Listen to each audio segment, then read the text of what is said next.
Hey guys, welcome to the Speaking Chef channel. If it's your first time tuning into this channel, make sure you like, you comment, you share, and you subscribe. So we are doing a story time. It's been a while since I did one of these, so let's get into it. But obviously we can't tell a story without getting something in our stomachs.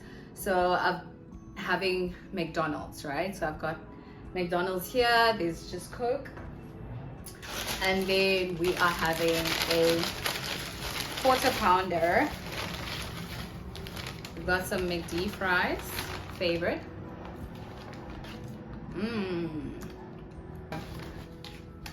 There's quarter pounder with cheese. Right? How I almost got abducted. Let's get into it. Okay, so let's get into it. Basically, what had happened was, okay, so let's start from the beginning. This was when I was looking for a place to stay, right? So I was looking for a place to stay because I needed to move out of my mother's house, right? I needed to move out of my mother's house, and now I was in search for a place to stay.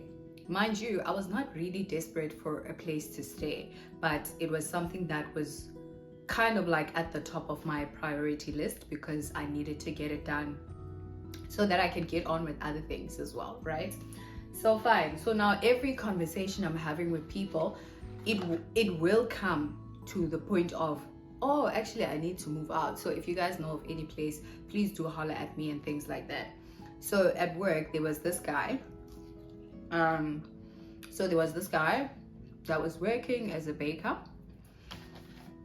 I was working as a baker at the company, and we were just having a conversation. So just having a conversation, and within that conversation, it comes. So he then mentions that he's staying in Woodstock, right? He mentions that he's staying in Woodstock, and I'm like, oh my gosh, you stay in Woodstock, really? How much is it? How much is the rent? It's so close because I work in town, right? So I'm like, it's so close. I actually would love to stay in Woodstock. Do you know of any other places that, you know, offer accommodation within Woodstock? So it's like, yeah, okay. He's from Zim, right? So now he's like, yes, of course. And the landlord here is Muslim, and she's so kind, she's so sweet. Right. Oh my gosh, like he literally got excited. I think the rent was like 2.5, 3,000. Like it was really, really cheap, especially compared to the other amounts that I was seeing on the net and things like that when I was doing my search. So I'm now here, I'm super excited, you know, I'm so happy and things like that. And before we got to that conversation, so now we had also spoken about, you know, how he's a baker, because, you know, I'm interested. I'm like, oh wow, great, you're a baker and you're so good at what you do. So he's telling me, he's like, yes, you know, even have branch in Spain. He's originally from Zim, right? He's originally from Zim. So he says, yeah. And the last time he was at home was a few years back, but he does have a wife. No, not a wife. He divorced his wife. So he told me that I divorced my wife, or my wife and I divorced, and I just go home to see the children and things like that. So I'm like, oh, okay.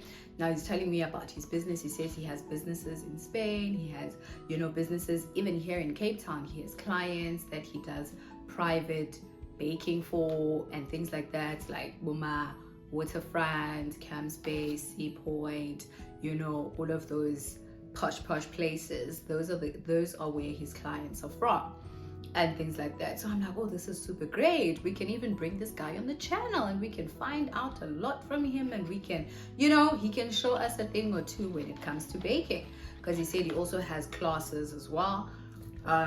Okay, so now fine, he mentions all of these things. He mentioned them before we discussed the whole thing about moving in, or me moving into where he stays.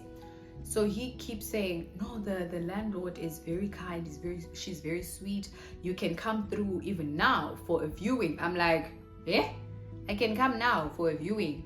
I mean, like, we are at work and I'm on my lunch, so you want me now on my lunch to come to view? So I'm like, no, it's chilled, give me the number of the landlord, give me the landlord's number so that I can chat to her and we can organize time for me to come for the viewing. Haibo, does he not ngaba with the landlord's number? So he's like, no, I can't give you the landlord's number, but I'll talk to her like on your behalf and things like that. And I'm like, huh? So when you get home today, please just take a picture or a video of the room that is available, right? He's like, okay, sure, no problem. So he sends me pictures of this room and I'm like, so I respond because I've given him my number because I'm like, you know, we're gonna talk about the room that's available and things like that. So he then so what does he do? So what he does after that, he then sends me these pictures and I look at these pictures and I forward them to my friend and a few of my, you know, family members, and I'm like, and so I respond to him and I say, no, but listen, why cookie roll on apa? Why cookie basha? Like, didn't you say this room is available? Didn't you say this room is vacant? We're along, you know? And it's like, no, the landlord's son is still staying there. Is this staying there? And but when you move in, he's obviously going to be gone. He's obviously gonna go. He's not gonna stay there. You know, I'm gonna come for the viewing on this day with my dad. So I'm like, I'm gonna come for the viewing on this day with my dad. Yeah. Then he's like, yo, you need to be quick, okay? Because, you know, the room is not gonna be available for a long time. Like, he was just giving like bad vibes, you know? He was just giving bad vibes. It was just like, yeah, you must come through, okay? Because, you know, you must make quick. If you're gonna come for this viewing, you need to come like now. Otherwise, the room is not gonna be available for a long time for you, and you need a place to stay. And I'm like, okay, sharp, not a problem. That same day that he sent me the pictures of the room, because he had left, right, to go home, and I was still working. And then he sends me a message and he's like, where are you? And I'm like, I'm at work. Where you left me? Hello? And then he's like, what time are you going to leave work? And I'm like, 7 o'clock. Why? And then it's like, no, like, I wanted to take you out and what. So I'm like, okay, what? And I'm like, Sfigeninla. Like, Sfigeninla. So I mized him. I didn't respond to him when he was saying all of that. I was just like, what the heck, bruh? What do you mean? Huh? So fine. We leave it at that. And then, so already, like I said, I'm getting very bad vibes. So, and everyone is like, hey, my sister, you know, just this one, it's very, very not make sure. So, don't fall for anything here. So I'm like, no, guys, I agree, because Nami, I feel it. So I go silent for like a day or two. And then he comes through with another message. Hey, bro, are you not going to come for the viewing? Don't. The room is gonna, you know, someone else is gonna take the room if you don't take the room, and whatnot. And in my mind, I'm still like, but why is this guy pushing so much? You would swear, landlord, because why? And I remember when I asked him, and I was like, are there girls that are also staying here? He's like, yeah, but it was a very vague yeah. You know what I mean? It was a very vague yeah. And I'm just like, oh my gosh, so if it's only guys that are staying here, and then I'm gonna be the girl that's gonna stay in the room that's available, I'm just like, it's just and the bathroom E1. So I still see bathroom E1, and I'm just like, that's another But anyways, I'm looking for a place to stay. So yeah, you know, up with countless messages. Oh, say, yeah, the room, Kalogo, you said you were gonna come for a viewing. You must come for a viewing. The room. And I'm like, okay, it's fine. I got another place and stuff. It's like, no. And then after that, he passes the whole room thing, and then he says, I want to take you out. And I'm like, well, how I want to take you out. And I'm like, you want to take me out? What do you mean you want to take me out? Then he's like, no, I want to date you. And I'm like, no, but Mina, I don't want to date you, my brother. And it's like, no, like, I will take care of you. Like, I want to take care of you. Like, I'll give you everything, you know, and things like that. Like, I'll give you like money, I'll give you everything. I will, you know, I will take care of you. Thank you, but no thank you. Hey, I'm good. I'm good. I don't need you to take care of me. I'm okay. Thank you so much for the offer, Marrakesha. Let me block this guy, because so I blocked this guy, right? Remember, he would come to work as well. We worked at the same company, right? Even though we worked at the different departments. So when I balisa the story to like my brother, my friends, and you know, everyone is just coming up with their own perception, like someone is perspective or whatever. So someone is like, you know, one person's like, nah man, like this guy, he had an agenda to begin with and things like that.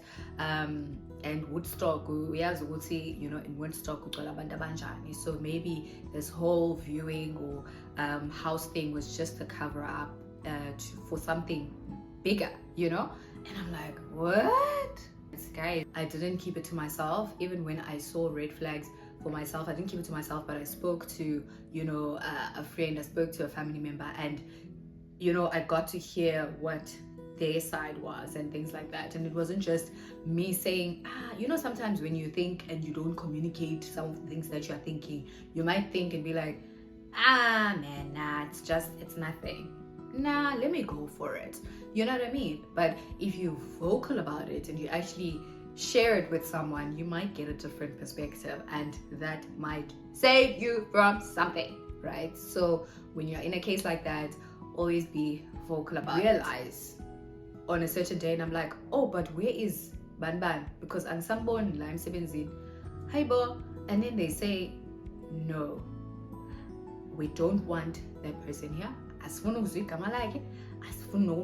If you see him anywhere around here, then let us know. Alert us immediately, because we don't want him anywhere this property. We don't want him anywhere near anyone from this property. And I'm like, hey bo, why? What happened? So they're like, no, he was sending threatening messages to another colleague who was at the same company. A red flag from the beginning. Made a good move by not agreeing to go for that viewing and not agreeing to, you know, feel rushed. Like I said, I was not desperate to find a new place to stay. If you're out here looking for a place to stay, please don't be desperate, and please be alert, and please don't keep anything to yourself, but rather speak to friends, speak to family members, so that at least you know whatever thoughts that are going through your mind, you're not going through them alone, but you're going through them with someone else, or you alert someone else, so that you can get a different perspective, a different opinion, and things like that, because other people have gone through such things. So you never know, whoever you might talk to might actually tell you something that might benefit you. So do that. Have you experienced something similar to this? Let me know down in the comment section below. Praise God. Thank you for watching. Don't forget to like, to comment, to share, and to subscribe. I'll see you